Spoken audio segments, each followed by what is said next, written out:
Сабинаның кеңсеге кіргені сол еді. Оған қабылдау бөлімінде отырған қыз көзін бақырайтып қарап, «Сәлем, сені бастық іздеді, тезірек оған бар» деді. Сабинаның бастығы Оразкүл Жарқынқызының сөзі көп, мыжың адам еді. Сабина басын изеді. «Я, жақсы, қазір барамын». Содан соң ол өз кабинетіне жылдам барып, сөмкесін орындыққа қойып, үстіндегі күртешесін шешіп, аяқ киімін ауыстырды. Содан кейін кабинетінен шығып бара жатқанда айнаға бір қарап жымиды. Сабинаның көңіл күйі бүгін керемет болды. Кеше ол жұмыста кешке дейін қалып, барлық макеттерді дайындап қойды. Енді оның жұмыстарын өндіріске жібере берсе болады. Бұл дегеніміз, жұмысты мерзімінен кешіктірмей, бәрі өз уақытында дайын болады деген сөз. Жарайсың, Сабина, сенің қолыңнан келді, деп ол өз ісіне риза болды. Содан кейін Сабина макеттері бар папкаларды алып, басшысының кабинетіне барды. «Сәлеметсіз бе? Кіруге болады ма?» деп Сабина көңілді айтты. «Кіріңіз. Неге кешігіп жүрсіз?» «Оразкүл Жарқынқызы, мен кеше жүктелген барлық жұмыстарды бітірдім». «Керемет. Онда біз бәрін өз уақытында жасап үлгеретін болдық», деді Оразкүл Жарқынқызы, риза болған кейіппен. «Тек жұмысқа неге кешігіп келеміз? Түсінесіз бе, мен кеше ұйқыға кеш жаттым». Сабина оның неге кенеттен кешігіп келгені туралы сұрап жатқанын түсіне алмады. Жалпы бұнда көбісі жұмысқа уақытында келмейді. «Неге сіз мені бұл қызықтырады деп шештіңіз?» «Енді ше, мен кеше жұмысты бітіру үшін түнгі 11-ге дейін осында отырдым. Үйге тек 12-ге таман жеттім». «Сабина», деді Оразкүл Жарқынқызы қатты дауыспен, «бұл осы аптадағы сіздің 3-ші кешігуіңіз болып тұр, солай ма? Демек, сіздің жұмысты уақытылы бітіруге шамаңыз жетпейді деген сөз. Сіз неге маған олай қарайсыз?» «Иә, сіздің шамаңыз жетпейді. Бізде жұмыс уақыты нешеге дейін?» «Дұрыс, 6-ға дейін, түнгі 11-ге дейін емес». Сабина Оразкүл Жарқынқызына таңдана қарады. Ол не деп тұр өзі? Егер басқаларда үлгермей жатса, оларда әрқашан жұмыстан кешігіп шығады. Ал ол болса, жұмыс уақыты аяқталған соң кідірудің қажеті жоқ дейді. Жалпы енді Сабина, сіздің кешігіп келуіңізге шыдайтын менің ниетім жоқ. Сен жұмыстан шықтың. Кадрлар бөліміне барыңыз. Не істеу керек екенінің барлығын өздері сізге айтады. «Малика, олар мені тағы да жұмыстан шығарып жіберді», деп Сабина кешке қарай құрбысына шағымданды. «Ал сен ол жерде қанша уақыт жұмыс істедің?» «6 ай. Мен олар үшін бәрін істедім». «Жарайды, жылама. Саған енді тек ірі компаниялардан жұмыс іздеу керек, ал сен кішкентайларына жұмысқа тұрып жүрсің. Міне, соның нәтижесі. Менің ойымша олар жұмыс көп болатын маусымда жұмысқа адамдарды алады. Маусым біткен соң шығарып жібереді. Сен солай ойлайсың ба?» деді Сабина аң-таң болып. «Әрине, сендерде жұмыс көп болатын маусым аяқталды ма?» «Иә, Малика, бірақ мен ірі компанияларға жұмысқа тұра алмаймын. Менің еңбек кітапшама қара. Мен барлық жерде 3 ай мен 6 ай арасында ғана жұмыс жасағанмын. Олар мені алмайды». «Сабина, сен ол жағына алаңдама. Сенің қолыңнан бәрі келеді. Жұмыстарыңнан портфолио жасап көрсетесің. Біреуі алмаса, екіншісі алар. Ол да алмаса, үшіншісі алар. Қол қусырып отырмайсың ғой енді. Одан да қазір жақсылап демалып ал. Қыдыр, содан кейін екеуміз саған керемет түйіндеме жазамыз. Сосын жұмысқа тұрарсың. Келісесің бе?» Сабина күрсінді. «Ал мен қазір қайда барамын? Қазір демалатын маусым емес. Сені де жұмыстан жібермейді. Жалғыз өзің бар. Демалатын маусым болмаса не болыпты? Онда тұрған не бар? Қайта туристер көп болмайды. Жақсы емес пе?» деді Малика. Сабина құрбысы Малика кеткен соң жігітіне қоңырау шалу үшін телефонынан оның номерін терді. «Манат, сәлем. Қалайсың?» «Жаман емес. Өзің қалайсың?» «Мені тағы да жұмыстан шығарып жіберді. Ертең кешке шығып қыдырсақ қайтеді?» «Ертең бе? Менің қолым бос емес. Ертең менде жұмыс. Сенбі күні шығайық. Жарайды онда. Кездескенше. Сабина күрсінді. Әрине, барлығының жұмыстары бар, қолдары тимейді. Кенеттен Сабинаның телефоны шырылдады. Иә, Манат. Анашым, бұл сен бе? Жақсы, жарайды. Ертең 7-де барып сізге көмектесемін. Сабина тағы да күрсінді. Ал ертең анама баруым керек. Манат та бос емес. Ал біз қашан отбасын құрамыз? Үйлену тойына дейін ер адам міндетті түрде пәтер сатып алуы керек дегенді кім шығарған өзі? Неге қыздың үйі болса, сонда тұруға болмайды?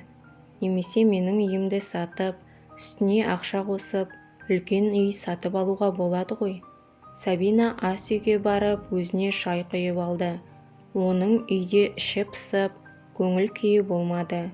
Өзін жалғыз қалғандай сезінді. Құрметті тыңдарман, менің видеоларымды 74% адамдар каналға тіркелмей көреді екен.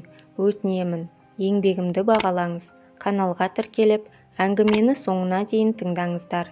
Тілі жоғалған ұлттың өзі де жоғалады. Қазақша каналдардың көбеюіне өз үлесіңізді қосыңыз. Келесі күні Сабина ештеңе істемей үйде жатты. Бірақ кейде оған бұрынғы жұмыс орнынан қоңырау шалып, бірдеңелерді нақтылап сұрап жатты. Бұған Сабинаның ашуы келді. Алдымен ол ештеңе есімде жоқ деп айтты. Содан кейін ол мүлдем қоңырауға жауап бермеді. Оларға не керек өзі? Деп ойлады ол. Бірақ күнде оп-оңай жұмыстан шығара салды. Болды, енді өз мәселелерін өздері шешсін. Мен онда жұмыс істемеймін ғой. Кешкі сағат 6-да Сабина ақыры үйінен шығып, анасының үйіне қалай бару керектігін ойлады. Метромен барайын ба, әлде автобуспен бе, деп ойлап келе жатқанда, кенеттен ол өтіп бара жатқан аялдамаға қажетті автобус келіп тоқтады. Осылайша метро немесе автобус деген таңдау мәселесі оңай шешілді.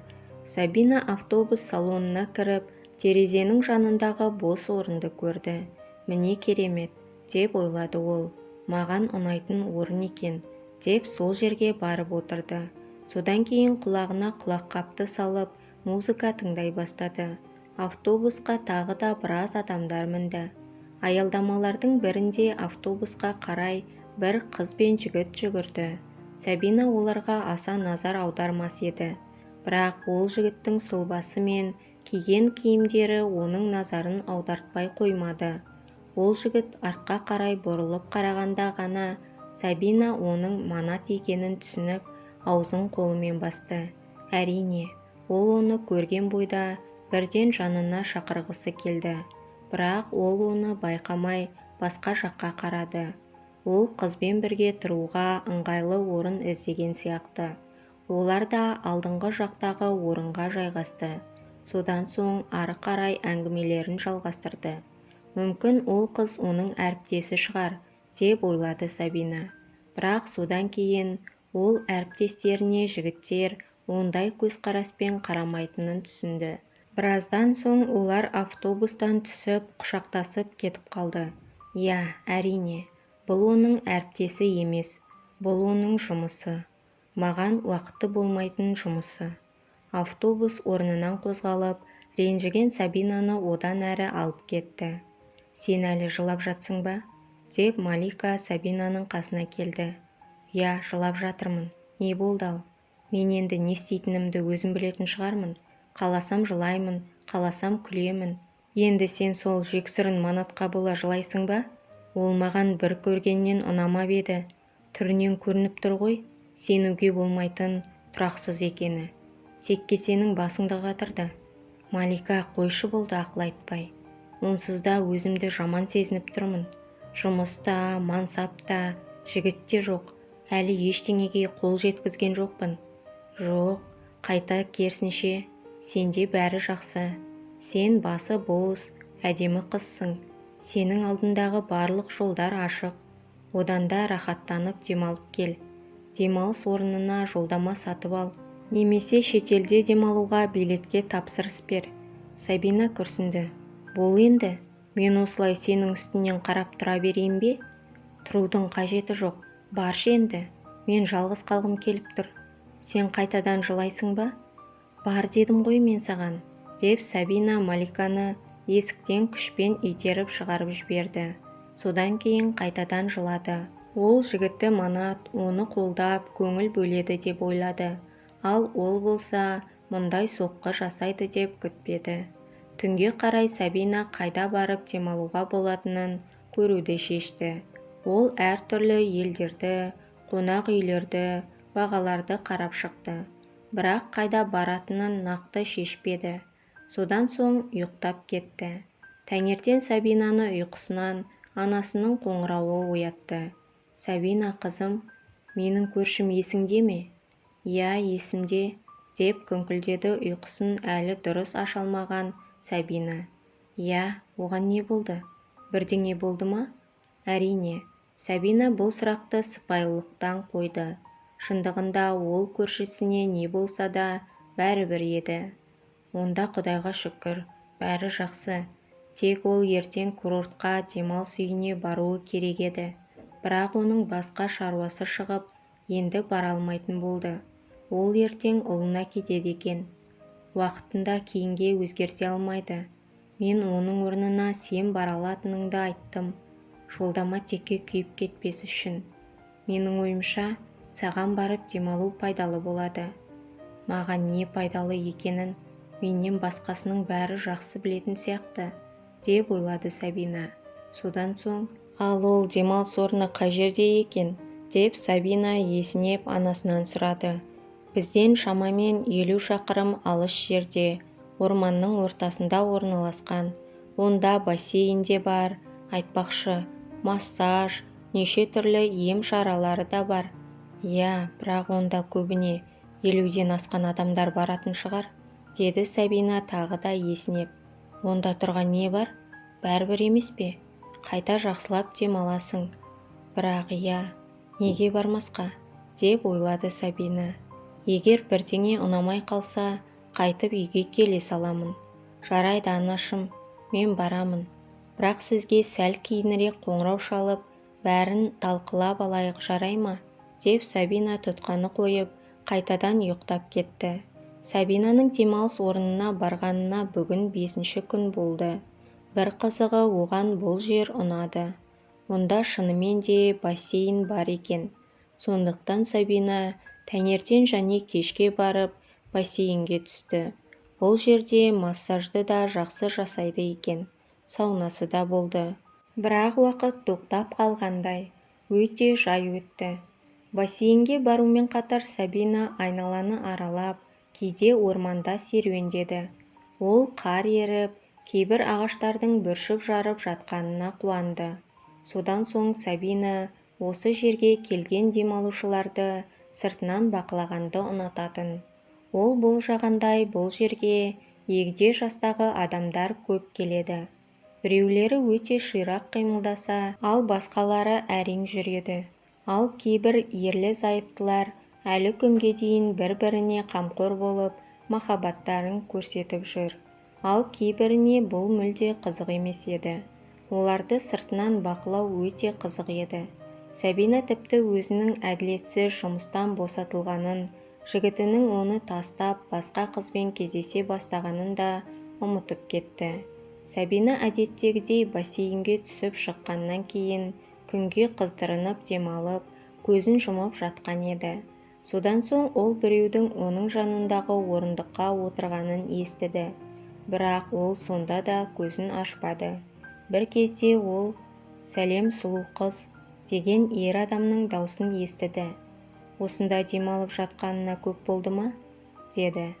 Бұл жерден жас жігіттің даусын естігесін Сабина таң қалып бірден көзін ашты. «Менің атым Думан, сенің атың кім?» деді жігіт. «Сабина, менің мұнда келгеніме 5 күн болды. Анаңмен келдің бе?» «Жоқ, өзім жалғыз келдім», дегенде жігіт күлді. «Сен мұнда жалғыз өзің не істеп жүрсің?» «Демалуға келдім. Онда тұрған не бар?» «Ал мен анаммен бірге келдім. Анама серік болу үшін». «Сонда сен мамаңның баласысың ба?» деген сөз Сабинаның аузынан шығып кетті. «Иә, Оған менімен бірге жүрген өте ыңғайлы. Жүр, мен суға түсемін. Сен барасың ба? Сабина иығын көтерді. Бірақ ол да барды. Бұл жігіт оған біреуді есіне салды. Бірақ Сабина нақты кімді екенін есіне түсіре алмады. Екеуі достасып қалған күндерін бірге өткізді. Тіпті Сабина кетіп бара жатқанда екеуі телефон номерлерімен алмасты. Ал керек болса, демалыс үйіне барғаны несі? Деп Малика ренжіді. Онда не бітірдің? Ештеңе. Демалып бассейнге түсіп, массаж жасатып, серуендеуге шығып, неше түрлі әдемі жерлерді суретке түсіріп, әртүрлі эскиздер жасадым. Ал Роман қайда? Қайдағы Роман? Курорттағы. Сабина күлді. Ал сен курорттық Роман туралы ештеңе айтқан жоқсың. Сен маған тек демалып қайт деп айттың. Шынымды айтсам, деп Сабина күрсінді. Мен әлі ешқандай романға дайын емеспін. Жарайды онда, сенің түйіндемеңді жазайық. Уақыт өте келе Сабина қайтадан жұмысқа орналасты. Бірақ ол енді бұрынғыдай беріліп істемеді. Ол басқалардың қалай жұмыс істегеніне қарап, ол да солай жұмыс істей бастады. Манат оған ештеңе түсіндірместен, жай ғана хабарлама жазып жіберді. Біз енді қарым-қатынасымызды тоқтатуымыз керек деп. Өте ерекше, деп күлді Сабина. Ол хабарламаны бірден өшіріп тастап, олардың 2 жыл бірге өткізген уақыттарын ұмытуға тырысты. Қайта 2 жыл болғаны қандай жақсы. 22 жыл емес. Бірақ 22 жыл бойы ешкім кездеспейтін шығар. Арада біраз уақыт өтті. Бүгін 8 наурыз еді. Сабинаның көңіл күйі болмай, жаяу асықпай үйіне қарай бара жатты. Оған оның айналасындағылардың барлығы бақытты болып көрінді. Қолдарында құшақ-құшақ гүлдер, жүздері балбұл жайнап кетіп барады. Оған да әрине гүл сыйлаған еді. Бірақ ол оны жұмыс орнында қалдырды. Бірақ бұл маңызды емес еді. Оның қасында келе жатқан әйелдер ол сияқты жалғыз еместей көрінді. Оларды күтіп отырған адамдары бар, бір жаққа асығып бара жатыр. Бір кезде Сабинаның телефоны шырылдады. Сабинаның таң қалғаны, оған Думан қоңырау шалып жатыр. Ал керек болса, осы уақытқа дейін хабарласпай, ол неге маған қазір қоңырау шалып жатыр, деп ойлады. Алло, я, тыңдап тұрмын, деді ол.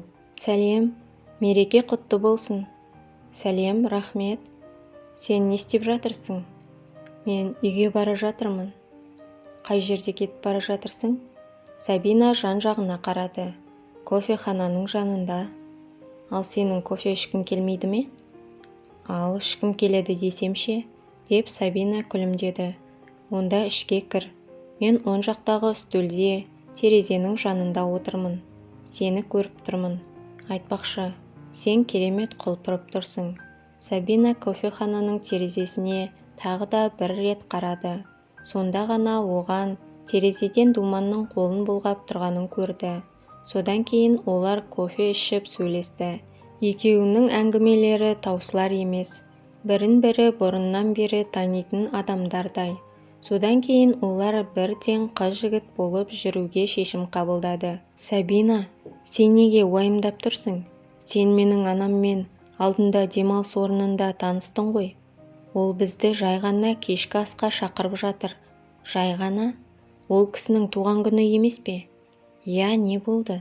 Онда сенің басқа да туыстарың болады ғой. Олар мені сынайтын шығар. Сабина, бәрі жақсы. Сен өте сұлусың. Оларға да ұнайсың, уайымдамашы. Ал егер олар маған жөнсіз сұрақтар қойса ше? Сабина қорыққаннан көзін жұмды. Қандай? Қашан үйленесіңдер деп пе? Деп Думан күлімсіреп сұрады. Иә, бірақ мен бұл туралы ойлаған жоқпын. Ал сен жылдың қай мезгілінде тойымыз болғанын қалайсың? Білмеймін. Қыста болса қалай? Болады. Онда желтоқсан айында деп айтайық. Желтоқсанда? 3 айдан кейін? Тоқтай тұр. Сен сонда маған не? Ұсыныс жасап жатырсың ба? Иә, солай деуге болады. Деп күлді Думан. Ал сен келісесің бе? Иә, келісемін. Неге болмасқа? Бір қызығы Думан мен Сабинадан бұл туралы ешкім ештеңе сұрамады. Думан Сабинаға көптеген отбасылық фото-суреттері бар альбомды берді. Екеуі оларды бірге қарап шықты. Думан оған бәрін айтып түсіндіріп отыр. Мен бұл жерде осындай жаста болғанмын, ал бұл мен анда барғанда, ал бұл мен мұнда барғанда, деп айтып жатыр. Ал бұл жерде тәтеммен біргемін, ал мұнда ағаммен біргемін. Міне, мен мұнда кішкентай кезімде анаммен бірге демалыс орнына барғанда түсіппін. Сабина бұл суретті қолына алып қарағанда өз көзіне өзі сенбеді. Оның үйінде де дәл осындай фото-сурет болды. Ол суретте ол да бар. Ол кішкентай, ал оның жанында одан сәл үлкендеу ер бала тұрды. Анам маған бұл қызды көргенде, оған бірден ғашық болып, онымен бірге ойнап, тіпті өскен соң міндетті түрде үйленемін деп уәде бергенімді айтты, деп күлді Думан. Бірақ сен мені ол қыздан қызғанбайтын шығарсың деп үміттенемін. Ол өте кішкентай кезімде болды. Сабина біресе Думанға, содан соң қолындағы фото-суретке, сосын қайтадан Думанға қарады. Бәсе, ол кімді есіме салады десем, осы жігіт екен ғой. Жоқ, мен сені бұл қыздан қызғанбаймын. Менде де үйде тура осындай фото-сурет бар. Әрине, бұған басында Думан сене алмады. Бірақ оған Сабина анасының үйіндегі фото-суретті әкеліп көрсеткенде сенуіне тура келді. Міне, көрдің бе? Деді Думан. Олар үйлену тойынан соң бал айына демалуға ұшып бара жатқанда. Сен қандай мықты, айтқан сөзінде тұра алатын жігітке тұрмысқа шығып жатқаныңды білесің бе? Мен саған кішкентай кезімде өскен соң саған үйленемін деп сөз бердім. Және сол сөзімде тұрдым. Соңы. Құрметті тыңдарман, егер әңгіме ұнаған болса, лайк басып, каналға тіркелмеген болсаңыз, тіркелуіңізді сұраймын. Және де әңгіме тыңдағанды жақсы көретін таныстарыңызбен бөлісіп қойыңыздар. Мені қолдайтын әр оқырманыма мың алғыс.